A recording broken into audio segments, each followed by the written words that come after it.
You know, when I want to get the facts about the day's news, I turn to the mainstream media because I'm just not very bright. And with the midterms coming up, I think it's important to find out which politicians have accomplished what. So without further ado, here's the mainstream media's guide to political credit and blame in recent history. When Barack Obama pulled our forces out of Iraq and failed to intervene in Syria, leading to the rise of the terrorist army ISIS, which he dismissed as a JV team until it had established a caliphate on huge swaths of the Middle East, that was George W. Bush's fault, because Bush invaded Iraq and thus created the situation that Obama would completely screw up. When Donald Trump gave orders to James Mattis to reduce ISIS to rubble and the terrorist caliphate was wiped off the face of the earth in about the time it takes to say, whoa, ISIS's caliphate has been wiped off the face of the earth, that was to the credit of Barack Obama, because he said he was going to defeat ISIS, and that's what gave Trump the idea. When GDP grew at a lousy average of 1.5% during Obama's 8-year presidency, that was George W. Bush's fault, because Bush caused the financial crash by allowing Democrats to give mortgages to people who couldn't afford to pay them back. When Donald Trump caused an explosive growth in the economy and virtually wiped unemployment off the face of the earth in about the time it takes to say, whoa, unemployment disappeared almost as fast as the ISIS caliphate. That was to the credit of Barack Obama, because he positioned Trump for success by failing to jumpstart the economy for 8 years, which made Trump look good. And of course, when Barack Obama's FBI used Russian misinformation to secure a warrant to spy on an opposition party's political campaign, while Hillary and Bill Clinton raked in millions from Russian sources, possibly in return for political favors, that proved Donald Trump was colluding with the Russians, because, just take my word for it. I hope this mainstream media guide to politics has helped you decide who to vote for in the midterms. Anyone but the mainstream media, obviously, since it's pretty clear they're a pack of scoundrels. Trigger warning, I'm Andrew Klavan, and this is The Andrew Klavan Show. I feel hunky-dunky, life is tickety-boo. Birds are winging, also singing hunky-dunky-doo. Ship-shape, tipsy-topsy, the world is zippity-zing. It's a wonderful day, hurrah, hooray! It makes me want to sing. Oh, hurrah, hooray! Oh, hooray, hurrah. All right, we're back. I hope you survived the Klavanless weekend. I only barely survived the Klavanless weekend. I got so tired after finishing Another Kingdom. I had to kind of rush to finish a draft of Another Kingdom because we actually started recording it last week. So I had to make sure I had it all together so we could start. I was like I was catatonic. I just sat there. I kept thinking, I should go to a movie. Nah, I should do, nah. So here I am. I made it back. Knowles will be here. Force Knowles. You know, there is a new murder mystery starring Barack Obama as the detective and Joe Biden as his Watson to his Sherlock Holmes. I forced Knowles to read it simply for my own entertainment, so I could sit around all weekend thinking Knowles has to read that book. But we'll find out about that. And meanwhile, as you know, as summer comes, you're out there spending dough like crazy. And those credit cards just make it so easy to spend money without thinking about it. And before you know it, you have racked up credit card debt. And you know what that means. It means that the interest rate is going to come. It's like a gigantic monster that is going to come and just rip money out of your wallet unless you use Lightstream. You can refinance your credit card debt with a credit card consolidation loan from Lightstream. It's an easy way to save hundreds to thousands of dollars and lower your interest rate. Lightstream offers credit card consolidation loans from 5.89% APR with autopay, which is lower than the average credit card interest rate of over 18% APR. You can get your funds as soon as the day you apply. Lightstream believes that people with good credit deserve a great interest rate and no fees. My listeners can save even more with an additional interest rate discount on top of Lightstream's already low rates. The only way to get this discount is to go to lightstream.com/Andrew. That is lightstream.com/Andrew. Subject to credit approval. Rate includes 0.50% autopay discount. Terms and conditions apply, and offers are subject to change without notice. Visit lightstream.com for more information. So all week long, I've been thinking about this woman. How do you pronounce her name? Sarah Jeong? Jeong, yeah. I've been thinking about her because I've been thinking she kind of hits on something about the left that has always bothers me, is that they never think about where things are coming from. They only think about what they want. They never think about where anything has come from or why it exists or why things fail and why things succeed. And it's kind of like, when I made this speech to YAF last week, I kind of shocked some of the young people there because nobody's allowed to talk about the roles of men and women. Nobody's allowed to talk about what it's like to be in a marriage and what kind of marriage works. And I do, because I just figure I'm so old by the time they run me down, I'll be dead. So I said to them, every good marriage I've ever seen, the man has had a leadership role. Every good marriage I've ever seen, every happy, truly happy marriage, the man has taken a leadership role. But what does that mean? What does leadership mean? Leadership means that you are responsible for the maintenance of your people in a way that they're not responsible for you. My children didn't have to worry about where my next meal was coming from. I had to worry about where their next meal was coming from. My wife didn't have to worry about how the rent was going to get paid. I worried about that, and she had to do the things in the house. That gave me a leadership role. That's what a leadership role looks like. You're responsible for things. The problem with it, of course, is that you're not going to go in and say to your kids, well, you should be grateful to me, you little whippersnapper. You don't say anything. You just provide. You give them the stuff. You're the leader. You just do what it is there for you to do. And there's a danger there that children will not understand that things don't just magically appear. Chris Rock used to do a wonderful, wonderful routine about how nobody ever says to Dad, thank you for this light I'm reading by. It's so much easier to read when you have light, Dad. Nobody says that. And so you just think about what you want. And if you don't have what you want, you're angry if you're not getting what you want, and you never think about where it's coming from. So listen to this video of Sarah Jeong giving a speech at Harvard and complaining about Western culture. Now, just so you know this, Sarah Bourne was born in South Korea and moved here when she was 3 years old. She went to UCB, like I did, the University of California at Berkeley, and then Harvard Law School, where she was editor of the Harvard Journal of Law and Gender, whatever that is. Okay, and here she is discussing what's just so wrong about Western culture.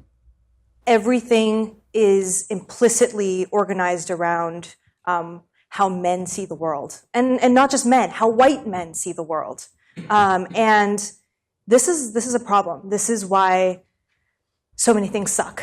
Yeah, I want to know what sucks for Sarah. First of all, did it suck that 30,000 Americans died to keep South Korea from becoming a socialist paradise like North Korea? Is that what if only those 30,000 Americans, mostly white men, I would assume, if that's what we're going to care about, since all those guys hadn't died, she would have her socialist paradise now. She could be living under Kim Jong-un and things would be great. That would just be so happy. What sucks that she went to Harvard? This is the woman who tweeted that, what can white men actually take credit for? So she's standing in Harvard, created by white men, wearing clothes designed by white men, speaking a language designed by white men, using values that came down to her through white men. The fact is, it's not that they were white. Their whiteness doesn't constitute their goodness, obviously. It's their ideas, the ideas that people had and fought for and died for, and that came down to them, and the culture that created, that gave her this life. And she might have gotten up. What would it have looked like if she thought about where things came from instead of what she wants, okay? Instead of the perfect life she doesn't have? What would happen if, instead of being a child who doesn't know where anything comes from, she thought about, where these things that she has came from, and she said, hey, thanks, white men, if that's the way she wants to categorize this people. If she said thanks to this wonderful West, first of all, for saving my country and creating a country that includes me, that would let me in, that would let me say, you can be part of it all. It's great. Harvard, I went to Harvard. Wow, thanks so much. Thank you for that. Now, let me deserve it. Let me contribute to it. Let me become a part of it, and thereby prove that it wasn't your whiteness that made it good. It wasn't your gender that made it good. It was the ideas. Let me become a part of those ideas and contribute to them. Instead, you just talk about what you want, these magical things that you want, and you become envious. You become envious and dissatisfied. It's true of all of life, right? It's like you're being, if you wake up every morning and you're thrilled that God has given you another day to be here, you're going to have a much different life and a much different attitude than if you wake up every morning worrying about the things you don't have. And by the way, you should have ambitions. You should have desires. There should be things that you don't have that you want, and you go out and get them, and that's what you work for, and those give you goals. But, before you start out that way, it wouldn't hurt you to, wake up in the morning and say, hey, thanks for the fact that I'm here yet again, another day. What a thing. Those are the things that the left can't do. And why can't they do it? Well, they're dedicated to making sure that everything, that we know how bad everything is, and making sure we're divided, making sure they establish, this is a lens that you're looking through. You establish these ideas that divide us. Oh, you're black and I'm white. And the reason they do that is they think of everything in materialist terms. They think of everything in terms of power and who has the power. And if they got the power through racism, well, now we'll be racist and then we'll get the power. And that's the way they think. But it's just a little bit of gratitude, a little bit of wondering about where these things come from that she's enjoying, that are benefiting her, would just change her whole attitude and the attitude of the left. I have to talk about software advice. And I know many people think to themselves, what's software advice? Well, it's advice about software. It's very easy. And the thing is, I do this a lot. I am essentially a business, and I work on a word processor all the time. And every now and again, I'll think, it's too bad that the word processor doesn't do this or that I wanted to do. But it never occurs to me to find out, is there something new? Is there another device that will help me do what I want to do? And that is what software advice helps you with. When it comes to picking the right software for your business, software advice has already done all the research for you. You just go to softwareadvice.com/Klavan, answer a few short questions about your business, and you'll be connected with an advisor to discuss the best software options for your needs. This takes 10 minutes or less, and it's free. If you're an entrepreneur or you work solo, software advice is a great way to get an expert opinion, even without the resources of a big company. So go to softwareadvice.com/Klavan to get started. That's softwareadvice.com/Klavan to connect with an advisor for free. Softwareadvice.com/Klavan. It's KLAVAN. I can't offer you a discount because it's free, but tell them it's from us anyway, so they will continue to sponsor us and we can keep on talking. The rest of the country, everybody but the left, gets it. They get it. The Direction of the Country Index, a new poll, shows this gauges how Americans feel about our nation's current course. It has surged 13% to 50%. Anything over 50% is good, to 50%, 50.1%, which is the highest level since 2005. Since 2005, the most people feel that our nation is going in the right direction. Quality of Life Index rose 7% for the month to 64.2%, which is the highest ever, measuring quality of life, eclipsing the previous high of 63.1 set way back in 2004.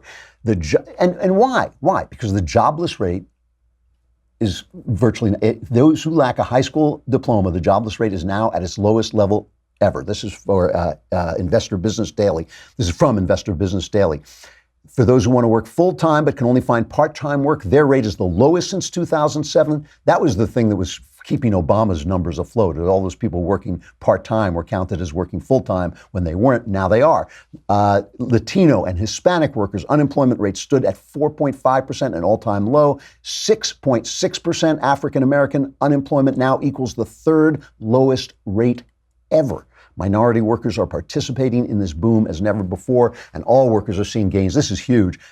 Finally, wages are going up. Wages are a lagging indicator. They finally rose at 2.7% for a second straight month. So people are happy. People are getting happier. And I told the guys this when Trump was first elected. I said, you have never seen GDP go from 1.5 to 4. I have, because I lived through Carter and Reagan. It's like laughing gas. It makes people happier. Why not? Suddenly you got money to spend. Suddenly your family is secure. Suddenly there's going to be Christmas again. It's not like the Obama years. It's the Trump years, and it's good times. And no matter what the press is telling us, people are getting it. You can't talk people out of their own lives. You can't talk people out of the facts that are right in front of them. But on the left, it's a constant crisis, and we need us some socialism. We've got to get that socialism because we've got to be saved from this world where things are not free. Cynthia Nixon, who is the actress from, that Sex and the City. She's the actress from Sex and the City. She's running for governor of New York. She's challenging Andrew Cuomo in the primary. She has finally gotten on the Alexandria Ocasio-Cortez train, and she has announced that I too am a socialist. I am proud to be one of a small but growing number of candidates to identify as a democratic socialist.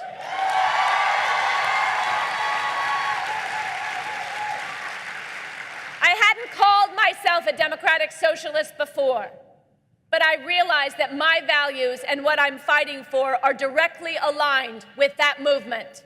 So, if being a democratic socialist means believing that health care and housing and education should be a human right, then I am a democratic socialist. If it means standing up against inequality in all its forms and taking action to equalize wealth and power in our society, then I am a democratic socialist. The establishment is terrified of that word, socialism. But if we learned one thing from the Obama years, it's that Republicans are going to call us socialists no matter what we do. So we might as well give them the real thing. You know, what I love about this, first of all, the mocking of people for being afraid of socialism, which doesn't work, hasn't worked anywhere. Don't listen to any of this stuff about the Scandinavian countries. It has not worked anywhere. All those countries establish their wealth through free markets. Socialism has drained them of energy and wealth and of productivity and creativity. It never works. But even aside from that, as I keep saying, it's the fact that it is, when she says healthcare is a human right, when she says housing is a human right, education is a human right, what she is saying is you're taking your money, taking your wealth, taking your work, and deciding what they are going to, having the state decide what they are going to do with the product of your work is a human right, that they have the right to the product of your labor, which is exactly what the slave owners in the South thought. They used to sit around and go, yeah, I got a right to the labor, I got a right because I'm a superior, I know what's bad. That's exactly what they're the same people. They are the same, I have issues sometimes with Dinesh D'Souza. I love the guy, but I have issues sometimes when he, compares the modern Democratic Party to the Democratic Party of slavery. Obviously it's not the same party, but that same strain of logic does go through it. There's still sitting around going, yeah, you do the work, and I'm going to take that. I'm going to take the profits from your work. I'm going to spend it. That's the way it should be because I am superior to you. And then they laugh at you for saying, like, I don't think that's such a good thing. Michael Tomasky in the New York Times. Let's take a trip to our favorite location, the New York Times op-ed page, or as we like to call it, Knucklehead Row. Oh, hey, hey, oh, hey, ho. Let's go waltzing down to Knucklehead Row.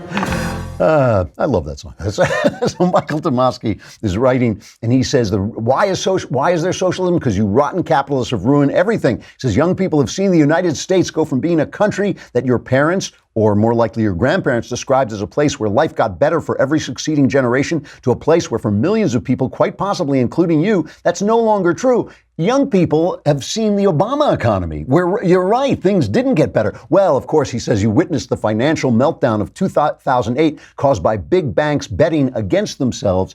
No, my friend. The meltdown of 2008 was caused by left-wing policies headed by Barney, what the hell was his name? Thank you, Barney Frank, Mr. Let's roll the dice on the American economy. That's what he said. They warned him, if you loan this money, if you loan all these mortgages to people who can't pay them back, it's going to cause a crash. George W. Bush said it 4 or 5 times. He said, I'm ready to roll the dice. He rolled the dice, came up snake eyes. We crapped out. And yes, Wall Street was irresponsible. But once you create an illogical system where you're telling banks they must give money to people who can't pay it back, all Wall Street can do is say, well, how do we make a profit off this? And yeah, were they right to do that? No, it was a wrong thing to do, but you put them in this illogical wonderland where they had to somehow make money for their people off a crazy system. All this stuff, all these policies were caused by the left. And this is the funny thing, funny in the sense of weird and odd. They keep doing this. Their policies do this, and then they blame it on us. It is just amazing. They keep saying, oh, the guns, we've got to get rid of the guns. Well, they got rid of the guns in Chicago. You know what's happening in Chicago? I mean, did you know what happened over the weekend in Chicago? These are our people. These are American people being gunned down at a rate. Well, let's see. Gunshots and sirens filled the streets of Chicago during the weekend between Friday evening and Sunday night. 63 people were shot in separate incidents. 10 were killed. I mean, that is insane. And you think people, listen, I've been saying this behind the scenes. I don't like to make predictions. I believe nobody knows the future, so predictions are largely a waste of breath. But I've been saying here at the Daily Wire, Black Americans are not stupid. They're going to catch on that things go better with Trump, that things are going better with Trump and things go lousy under the Democrats. So the Democrats can say, oh, it's the guns. It's not the guns. It's the policies. It's not letting people arm themselves. It's not telling people they've got to work hard. So now here are people protesting in Chicago, as they damn well should. They start out talking about Rahm Emanuel and what he's doing, and then they call out for help to the one person who actually has been paying attention to their problems. You say that he cares more about the illegal immigrants that are in the city than the African Americans. I said exactly that. He cares more about non-citizens, African Americans. We're citizens, and our ancestors built this country. He got some good things, but I think he don't step up and come to the people where the crime is. You know what I'm saying? The crime is on the south side and the west side. We have to make sure that President Trump recognized that not everyone believes that Chicago is a Trump-free zone.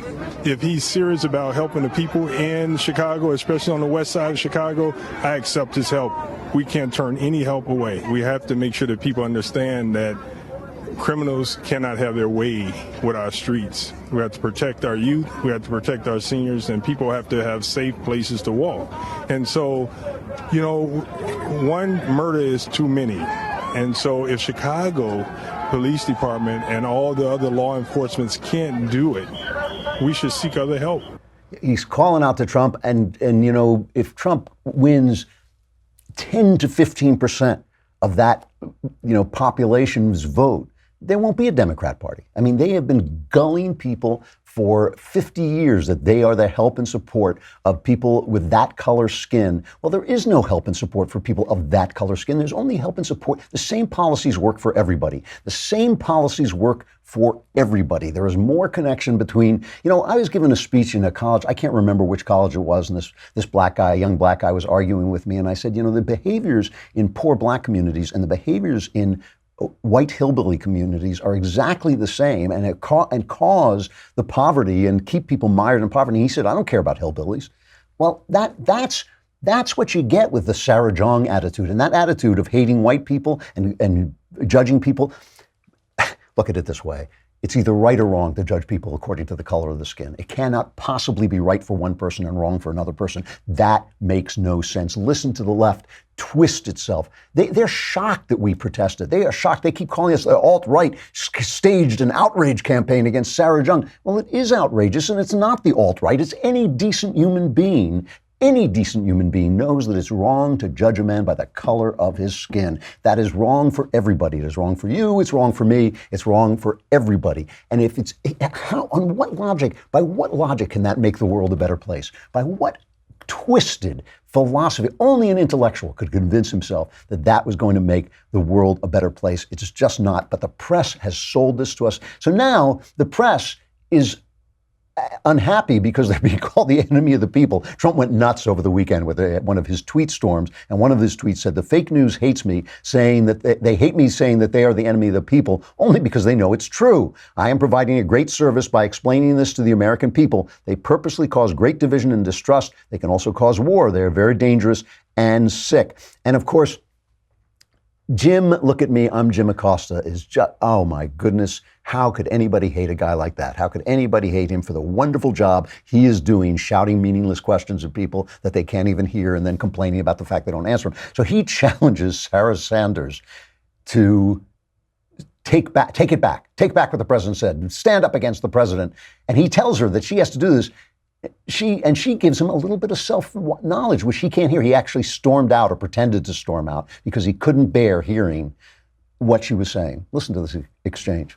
I think it would be a good thing if you were to say right here at this briefing that the press, the people who are gathered in this room right now, doing their jobs every day, asking questions of officials like the ones you brought forward earlier, are not the enemy of the people. I think we deserve that. I think the president has made his position known. I also think it's ironic. Would you mind telling us, I'm trying to answer your question. Okay, well, I politely waited, and I even called on you despite the fact that you interrupted me while calling on your colleague. Well, I said it's ironic. Which is why I interrupted. I'm trying. But if you finish, if you would not mind letting me have a follow-up, that would be fine. But it's ironic.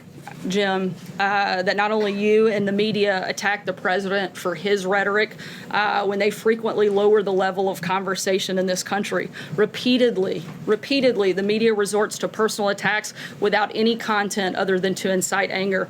The media has attacked me personally on a number of occasions, including your own network, said I should be harassed as a life sentence, that I should be choked. ICE officials are not welcomed in their place of worship, and personal information is shared on the internet. When I was hosted by the Correspondents Association, of which almost all of you are members of, you brought a comedian up to attack my appearance and call me a traitor to my own gender. In fact, as I know, as far as I know, I'm the first press secretary in the history of the United States that's required Secret Service protection. The media continues to ratchet up the verbal assault against the president and everyone in this administration, and certainly we have a role to play, but the media has a role to play for the discourse in this country as well. You know, you want to see just inaction.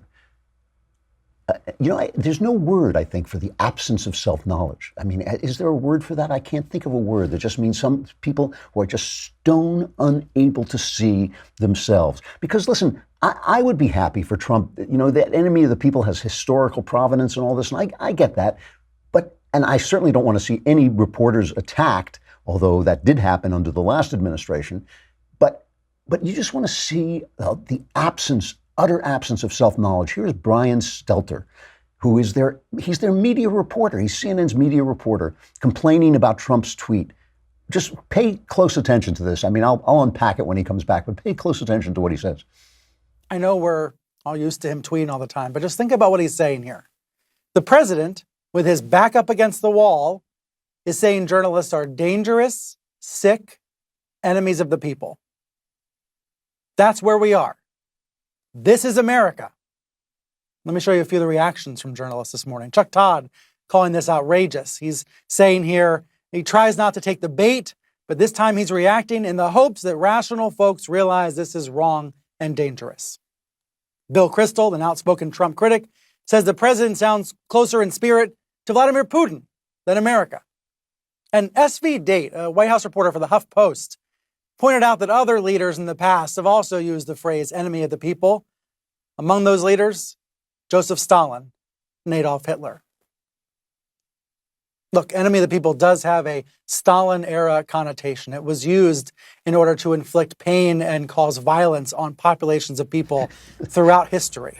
He's complaining that Trump is calling the enemy of the people while calling him Putin, Stalin, and Hitler, which, by the way, they've been doing since he started running for office. It's not like they're responding. It's him responding to them. They started it. They can dish it out, but they can't take it. I mean, that is what it comes down to. They can dish it out, but they cannot take it. And by the way, if you don't think this happened before, just remember Obama waged war against Fox News while complaining that Fox News was waging war against him.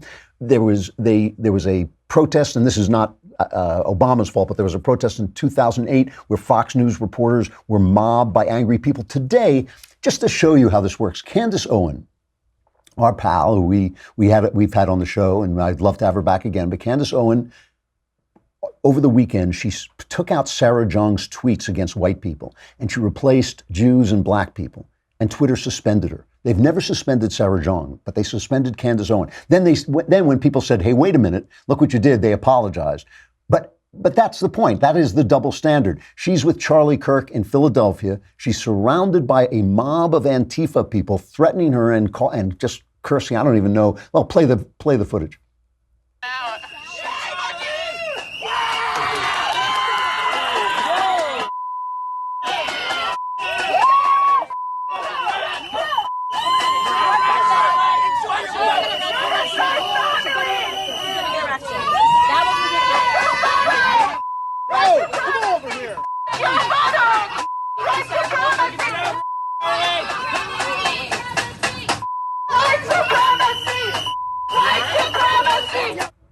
You know, they're surrounding, I called her Candace Owen, it's Owens, obviously, and she's a black girl, and they're surrounded by cops who are blacks, and they're shouting that she's racist, and they're shouting the cops are racist. They're calling the cops racist. It reminds me of the old joke about Poland that in other countries, what is it, in other countries, if you're Jewish, they hate you. But in Poland, if they hate you, you're Jewish, that they just decide that you must be Jewish because they hate you. So you're a racist no matter what color you are. And it's a white mob. That's the other thing. It's a mob of white people calling her and these black cops. I mean, these guys have lost their mind. I got to play one more cut, and then we're going to go to talk to Knowles. One more cut of David Brooks as the little glimmering of light. He's the New York Times from Knucklehead Row. His little glimmer of light starts to dawn on David Brooks that maybe, just maybe, the press has a little bit of responsibility in this. A lot of us mainstream journalists have become delegitimized in the eyes of a lot of Trump supporters, sometimes for our own fault. Turns out if you don't hire from large segments of American society, you become detached from them and they write you off. And a lot of that's happened. But then the fires have been fanned by Trump himself. And basically what seems to be happening is a complete inversion of where information comes from. And those of us in the mainstream media who used to provide information are now discounted in large sections, and this new thing has arisen. But even in the logic of what he just said, if they hadn't started the fire by completely ignoring most of the country, there wouldn't be any flames for Donald Trump to fan. Just a little bit of self-knowledge, a little bit of reform, and all of this could change. It can't be forced on them because of the First Amendment. It shouldn't be forced on them because the First Amendment is a good thing, but they could do it themselves. But will they? I've never seen people with such a deep, deep lack of self-knowledge. Speaking of deep lacks of self-knowledge, Michael Knowles is about to join us, but we've got to say goodbye. I don't know where that came from. We've got to say goodbye to Facebook and YouTube. Come on over to thedailywire.com and subscribe. A lousy $10 a month or $100 for the year. You get the Leftist Tears tumbler. You get to be in the mailbag. You'll have no problems, and a tumbler full of Leftist Tears. What could be better?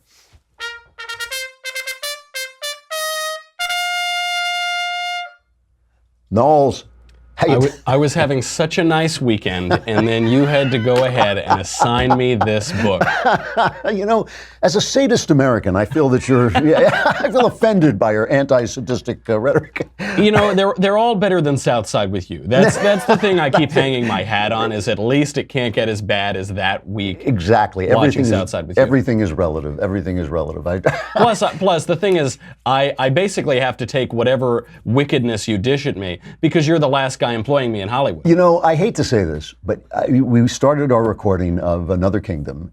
You are a hell of an actor. Hey, come on. You're going to make me blush. I have to say, obviously, I wouldn't say anything nice to you unless I had to, or I was under threat of my life or something like that. Right. But you really are. I've seen you play serious stuff. I've seen you play Chekhov, and I saw you dancing on Lunessa. That's what I saw. That's right, yeah. Yeah, and I know you're good, but you really are terrific. Well, thank you I appreciate it. You're a talented humanoid. The trouble is, though, now that you are complimenting my acting in Hollywood, now I'm certainly never going to. Finished. You're going to say that fake news, conservative, alt-right. I can't believe we're still on Twitter as far as that goes. Is that, well, just wait, the day is young. So. That's right. No, it is really a lot of fun. We recorded that first episode on Friday, I guess it was. Yeah.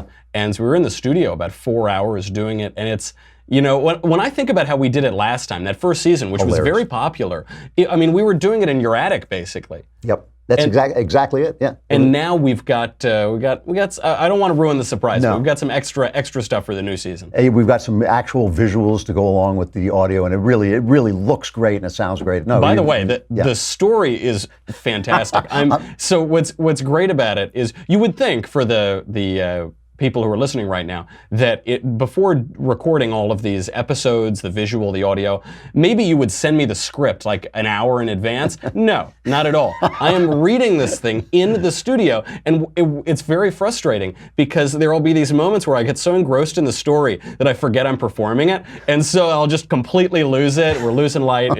It takes time. I have to say, when you write the second book in what's going to be a trilogy, you sort of keep your expectations low because that's usually not the best book. It's the linking book. Mm-hmm. And I just thought, just do the best you can. Don't kill it. But I'm really happy with the way it came out. And it certainly sounded great. So tell everybody what this book is, because to me, it's like mind-boggling that it even exists. Well, contrary to your book, which is a good book, there's this book, which is called Hope Never Dies. Hope Never Dies. An Obama-Biden Mystery by Andrew Schaefer. And so the book, it is. I don't want to give it away. I'm sure. I know none of the viewers want spoilers for this book. They're rushing out to buy. Give away everything. So spoilers to come. So the book, the premise of the book it centers around Joe Biden, and Joe Biden's old pal from the Amtrak, his conductor buddy, is found dead on the tracks. And they don't know, was he murdered? Did he commit suicide? Is there mischief and corruption afoot? And so Joe Biden gets himself very involved in all of this. And then, of course, out of the blue, out of the woods, out of the sky, appears, it's a bird, it's a plane. No, it's Barack Obama. do they broadcast the O on the sky? You know, yeah, they broadcast. Yeah, here's Commissioner Gordon says it. Yeah. They do it. They actually use a beam of light to put the sky in rainbow colors, and then Barack Obama comes down. So he comes out of nowhere, and they solve this mystery together. It's an old-fashioned mystery thriller novel. Okay. And it involves they ditch the Secret Service. They jump in old Joe Biden's Dodge Challenger. Yeah, because he's just a regular guy, Joe. He's a regular guy. And so there are a few takeaways. The first one, I'm sorry to admit, actually, I didn't hate the book. No, I've heard it's not a bad mystery story. The guy is probably got talent. Yeah. He does have talent. Yeah. I mean, it's a novelty. The book is a novelty. It's shallow. It's glib. It's both self-aware, hyper self-aware at certain points, and then oblivious to what it is at other points. But I will say, as far as the story goes, it's serviceable. There's nothing. It does kind of keep you going along with it. But there are a few takeaways I find in it. First of all, Democrat politicians right now are so irrelevant that Democrats have to actually concoct whole fantasies to have them in the public eye. They're so gone. I mean, you talk about Osama, Uhama, Ulama, who was that guy? Yeah, who we forget his legacy has been utterly erased by Donald Trump. So they have to do this. The book suffers from really one major flaw, because otherwise it's a serviceable book. It's that there are no character flaws. Nobody has any character flaws. Nobody has any. Well, that's been their problem with Obama from the beginning, right? I mean, this was the character, this was the narrative problem with the left when they ran Barack Obama in 2008. He has no character flaws, and so you don't believe him. There's no credibility, and you can't relate to the guy. The main character here is Biden in the book. And you might think, well, shouldn't it be Obama? He's the protagonist. No, because what the author says, Schaefer, is that he was going to make it Obama, but you can't poke around in Obama's head. He's too brilliant. He's indecipherable. Oh, yeah. Really? Oh, yes. In interviews and in the novel itself. So he couldn't create Obama as a character because the guy's just perfect, so he has no... There are two sides to this. On the one hand, he's saying he really is too perfect. He's really indecipherable. You can't get into his head. But then he's a little bit honest in another interview. He says, the minute that you make him a person, he loses everything. He's not interested in it anymore. The whole reason that Barack Obama compels us and takes people's attention is because he's just this legendary figure. The moment he becomes a real person and you actually look into his past, at Columbia, you look into his past in Chicago, community organizing, is the church he went to that with that awful racist guy. The minute you look at him, he becomes prosaic and not very attractive. So he actually says both things. Now with Biden, no, has he actually said though that I could not make him a human being because if I did, he would lose all his... Yes, luck? yeah. He says you can't poke around his head. It's inscrutable, he's indecipherable, and also the moment he becomes a regular guy, he's not attractive to us. Right. Which is so true. It's true politically, and it's true in the book. Yeah. With Biden, Biden does have a couple flaws in this book, but the flaw... Like he's dumb as an ashtray? Yeah. Well, that's his flaw in real life. Oh yeah. Sorry, I got confused there for a minute. Yeah. The flaws that this writer, Schaefer, gives to Joe Biden are like, when you're interviewing for your first job right out of college, and they say, what's your biggest flaw? And you say, I work too hard. Yeah, exactly. I'm a perfectionist. That's my flaw. And that is it. I mean, the flaws that Biden has is he is a little bit jealous because Barack Obama has made new friends since the White House. So he's a little hurt. He's a little jealous. He's a little emotional. He cares too much. And then the major flaw by the end of it is that he's given so much to public service. That's his whole life. But how much does his family deserve him, and how much does the country deserve him? Yeah. Those are the flaws. So really, really tough ones. By the way, the book is pretty smart in that it makes all the use of every pleasant aspect of Obama and Biden. So do you remember Biden got the Presidential Medal of Freedom? Obama just gave it to him at the end of his presidency. Right. Yeah. That plays a central role. Nobody even remembers that he got it, but that plays a central role. Even, by the way, I sort of forgot, the one character flaw he gives Obama is that Barack Obama smokes cigarettes. First of all, that's not a character flaw. You need that in a mystery novel. It's very cool. Smokers are cool. And the second part is, he actually says, he goes, I haven't had a smoke in 8 years, but I just had one because of you, Joe. I think, like, does anyone on earth really believe that Barack Obama quit smoking as he was running for president? That's insane.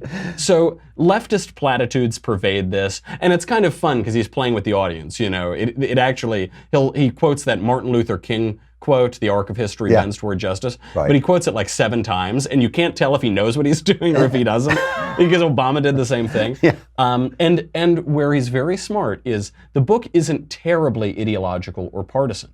It was enough just about this mystery story that it didn't irk me. There were a few climate change things, a couple Trump barbs, but nothing too much. Why is that? Because the political aspect of this book is about making these guys sympathetic for non-policy reasons. You remember during the Obama years, while his policies were profoundly unpopular, he was always personally very popular. And it sounds to me like what he's doing is he's setting up Biden. He's not setting up, because Obama can't run again, but Biden will. So that's certainly one of the reasons why Biden's the protagonist. But by the way, at the end of this book, the curtain drops a little bit. It is this kind of wacky mystery. For some of it, it's vaguely enjoyable. And at the end, it is all about running for president. It is Joe talking to Barack, saying, should I run? Oh, Joe, it's so hard. I know it's hard. I don't even want to, but America needs me. Oh my God. It is really... the funny thing about this is, because they live in their imagination, where Obama is perfect, where socialism works, where all these things happen that don't act, where they're oppressed, where Trump is Hitler and women are living in the Handmaid's Tale. They live completely in their imagination. It does give them a talent for this. It gives them a talent for selling things to the American people. It's lucky that the American people at least live in reality. So that that's exactly right. There are lines in there that are totally unself-aware about how Joe Biden is too chivalrous. He's never said anything. He's never behaved weirdly around a woman at all. Meanwhile, you cut to those videos. Every single one, it's him goes to 16-year-old girls smelling their hair, on camera. They're really bizarre stuff. All right, I have to stop you. I'm right there. Usually smelling 16. I'm getting a little sick to my stomach. I know. Usually that's the point when they say, Michael, you have to leave. We're bringing in. But it is real. They do have a command of narrative. There's no question about it. And they're going to keep bringing it out for 2020. Yeah, because they live in their imaginations. What's on your show today? So today I'm going to be talking about the Netroots Conference. We're talking about Democrats have just laid out their plans for 2020. And spoiler alert, they hate your guts and want to control your lives. Oh my God, goodness. Surprise ending. All right, thanks a lot, Knowles. Sorry I had to do that to you, but I really wanted to know what was in it without reading it. Yeah, it happens. I can't wait for the next assignment. All right, I'll talk to you later. Our crappy culture. Speaking of which.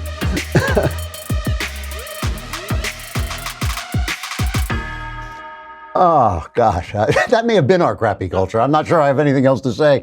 Facebook has banned 4 pages run by the American conspiracy theorist Alex Jones for repeated violations of community standards. The removal of the pages comes after Facebook imposed a 30-day ban on Jones personally for his role in posts violating content of these pages. It's glorifying violence, dehumanizing language to describe people who are transgender, Muslim, and immigrants, which violates our hate speech policies. Listen, I'm in no Alex Jones fans. I think the guy is, I think he's wacko. I think the guy is wacko. But the answer to speech is more speech, and Facebook is going down the wrong path. They have to understand that, when you see the world in terms of race, when you see it in terms of sexuality, when you see it in terms of all these things, that's a way of seeing the world. You don't have to see it that way. You can see it in terms of individuals. You can see it in terms of freedom. You can see it in terms of America. And once you see it that way, the stuff that Jones is doing is just loopy. That's all. It's not offensive. It's not dehumanizing. It's none of that stuff. It's just loopy, and it's false. You can beat that stuff with more speech, and Facebook should get out of the business of censorship. They are not sent to us by God to determine what hate speech is. We don't need them to determine what hate speech is. Let speech be speech. Let the people talk. Let the people talk. Let the truth will out. It really will. I got to say goodbye. That was quick. Who's on tomorrow? Do we know? We have Jimmy Walker on. Oh, Jimmy Walker. Did an interview with Jimmy Walker. Really good interview. Really interesting to talk to him. A very bright guy. Really knows what he's talking about when it came to show business. He tells one story in that interview that blew me away. And you will hear it tomorrow. And I will be here tomorrow. I'm Andrew Klavan. This is The Andrew Klavan Show.